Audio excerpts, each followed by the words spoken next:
So, late change of plans yesterday. Now, originally, I know we said we were going to invade Tunisia for the double food province. I mean, the other three would certainly be great. More grain, more iron, all of which would have been very beneficial. But as we were gathering our forces, I believe we were concentrating forces from these four provinces. So we had maybe about 40,000. But as we were concentrating them, we were taking a look at West Algeria over here in this double iron.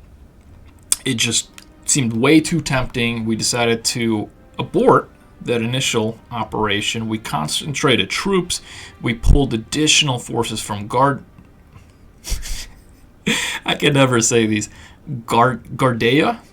I believe we regrouped in Gardea instead, and then we launched the attack on Golia.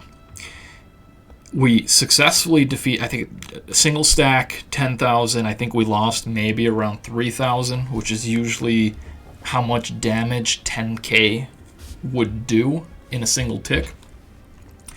But we captured it with one tick. We decided to march straight for the capital. We took El Bayad, and then we took Oran, all before the day change. So we did not garrison anything here. We did not garrison anything here.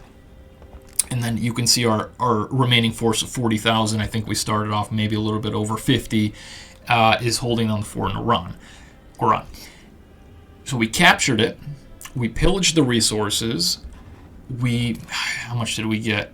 I mean, almost 60,000 in cash, and then of course the additional fish. We pillaged the grain, we pillaged the iron, all of which was amazing. Now, what we noticed is it looked like West Algeria was building a few armored cars. How many?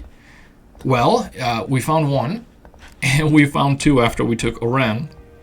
As soon as the day change ticks over in about 24, we will capture this province here and we will garrison it. And I'm willing to bet there's going to be another armored car. This is great because we'll be able to just refund this. We'll take these resources and we'll use this to fund more production out of our other factories. Because with the low morale here, 35%, I mean, nothing's going to be coming out of here. Nothing's going to be coming out of here or here. And it would also require me to actually have to build those workshops, and he only had them on level 1, which means that all of these other provinces, oh geez, the guy doesn't even have recruiting offices. But I bet you if we take Bachar, and that'll be a priority, Adrar, not in Salah. But if we take these two additional provinces plus this, we have a chance of getting 3 additional armored cars. So let's take a look at this. An armored car cost about 2,000 iron to produce. I just want to take a look at the measure. We've got about 5.5. So let's cancel this. How many resources, specifically materials, will get returned? I can't imagine he made that much progress, especially with a level 1, so I assume we're going to be closer to 2,000 in terms of resources refunded. So let's check this out. Oh, that's pretty good, 1.3. I mean, that's over half. So let's go ahead and refund this.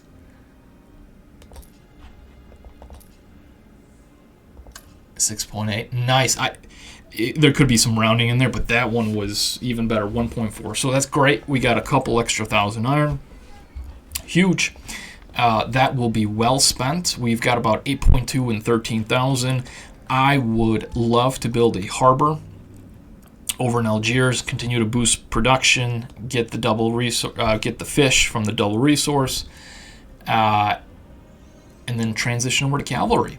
Our armored cars should be out shortly, and we'll need them.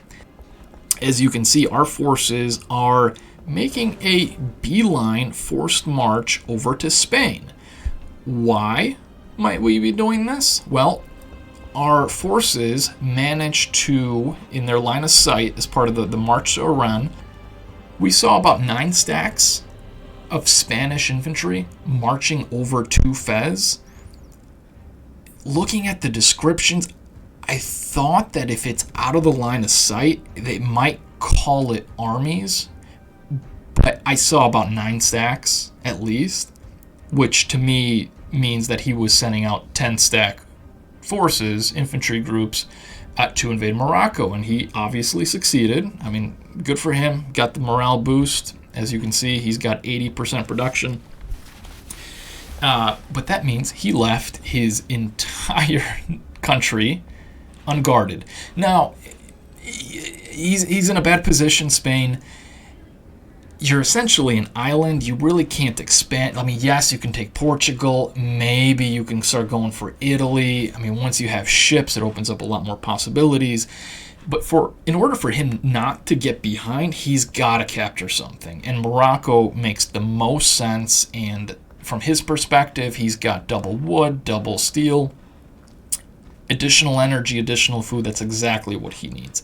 On our end, we had the fish, we had the coal, we desperately needed the materials, and we will certainly use the fish to continue to expand our troop production, specifically cavalry, as soon as these armored cars are finished. So we did actually forget the barracks.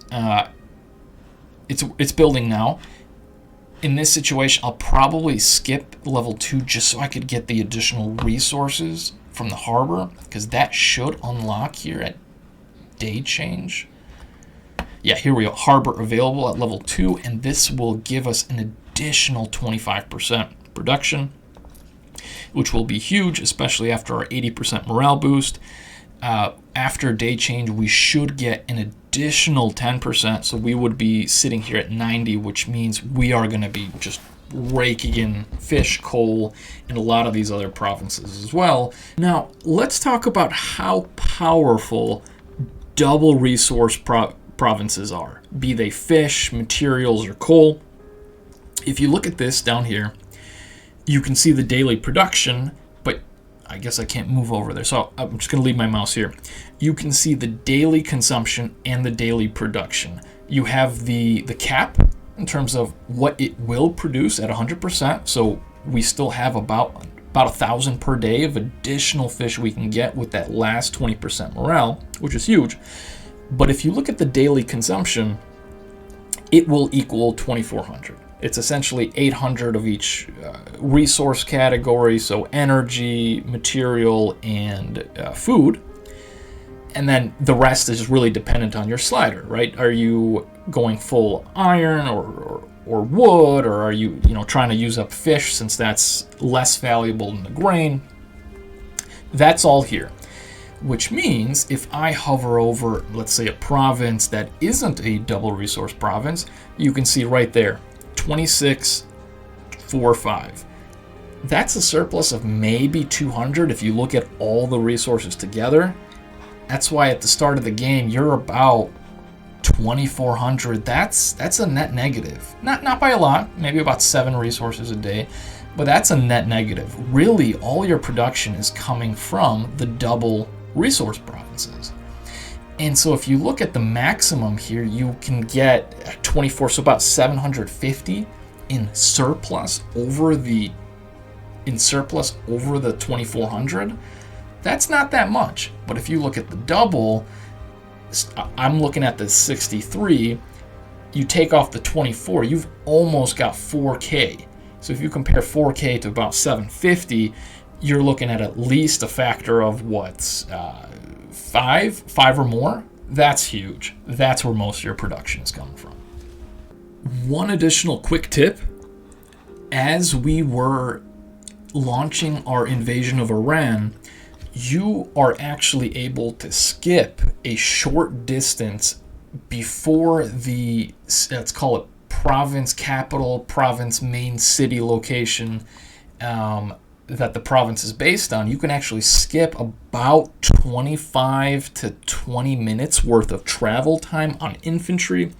There's a set distance. I'm sure it's different if you have modifiers that impact your infantry, or you have a faster units, cavalry, armored cars. But it's important to note that for infantry, it's about 20 to 25 minutes. That'll save you a huge amount of time if you're traversing long distances. You'll be able to capture provinces faster, take resources faster, and defeat enemy units that much faster. Now, let's talk Spain again. All their troops are here. This means there's no one on the mainland. We are going in with a small force of roughly, I guess exactly 11,000. We're going to hit Palma. We're going to hit Barcelona. We're going to take Valencia. We'll take Saragossa, Madrid, and Murcia.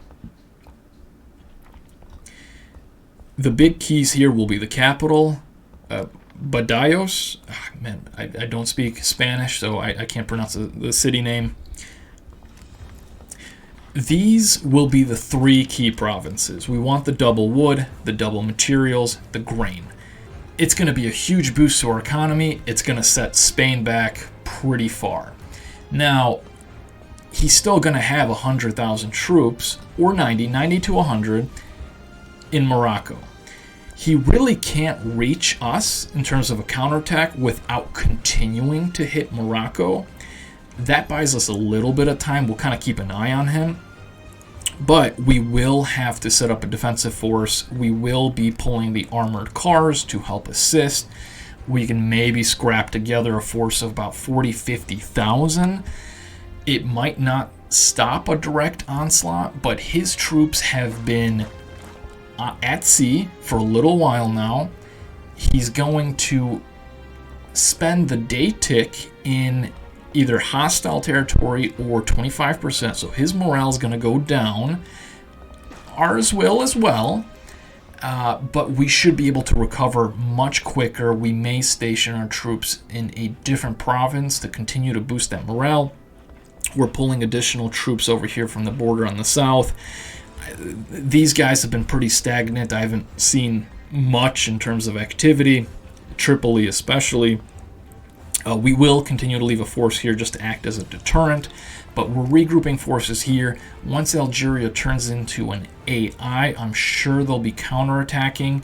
We're going to hit this province. We're going to hit these three as well, and we will most likely back off there for a little bit. I'm sure these provinces are stationed. We've only taken out... that's an accident. Let me fix that. We've only taken out about 30,000 troops. We'll hit 40 with this province. He's got nothing here. I did see them split, go to Insalah, and I assume it's going to be one of these other four. In terms of risk-reward, there's a lot of risk, not a lot of reward, especially with Morocco looming over here on the horizon. Or, I should say Spain in Morocco with a force of almost 100,000. And looking at the newspaper, it looks like he got in there scotch-free, so he hasn't lost any of the troops. But again, he's got to break out somewhere. That'll buy us time. We can always trade provinces for additional time.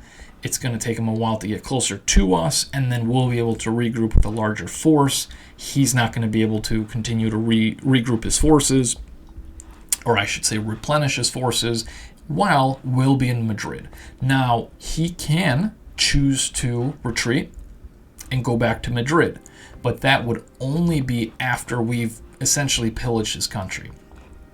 What's nice is that he has not stationed any troops either in Palma or anywhere on the Iberian coast here, which means he doesn't get a line of sight bonus. You can't really see it here that well, but really all your line of sight comes from units. They have, if we take a look here, a bit more detail, they have their view range. This city does not have a view range. I mean, you can see the borders, but you can't see anything outside of that, which means Spain is not going to know we're landing until we are literally on the shores of Iberia, which is huge for us. We did originally want to cut through Algiers here and take a shorter route from Murcia, but I do not want to do that, as I do not want to alert him until we have successfully landed. After Spain, I'm sure Portugal will be a great target. I would love to finish up the rest of Morocco, West Algeria. Tunisia is also going to be a huge opportunity because of that double fish. I want it. It's certainly tempting. Going down south here, going for South Algeria would make a lot of sense for the double iron, double wood. That would be huge. I wouldn't say no to additional food. I'll take the additional gas. But after we get past our immediate neighbors, this is where it starts to get tricky. We've got a few coalitions kind of building up. I believe Nigeria's in a coalition with someone else. But West Mali, French Upper Volta, and Nigeria are all in the same coalition. You've got Upper Volta, who has finished off an AI miner, looks like about 3 provinces. You have West Mali going for a full-scale invasion of Mauritania. They've taken 2 provinces thus far, and I'm sure they're marching on the capital. Niger is also going for Cameroon. They've already taken the double province, and I'm sure they're marching to the capital. They'll get the double fish. So in terms of positioning, the 3 of these guys, they can concentrate all their forces to go for a single player. I believe Upper Volta's going to finish off French West Africa, secure the coast, secure the additional grain, oil, that's a huge resource, and then more of these single provinces. These guys are going to be a hurdle. But if we can finish up West Algeria, Morocco, Spain, we would essentially have 4, or the starting provinces of 4 nations, whereas they'd have the 2, the 3, maybe 5 to 6, meaning if we can snag a West Libya and Algeria or Tunisia, we may stand a chance. Otherwise, I don't think there's much happening. We have West Egypt. They've taken out a few of these minor provinces. They got the capital boost from Benghazi, it seems like, but they still haven't taken the double fish and taken the steel. I don't believe there's really much in terms of developments here. I think this guy lost to the AI, and he lost his double grain. Not sure what he was thinking, unless he attacked with 10,000 and then just lost it all. That's what I'm assuming. That's what happened there. That's it for today, and we'll see you in the next episode.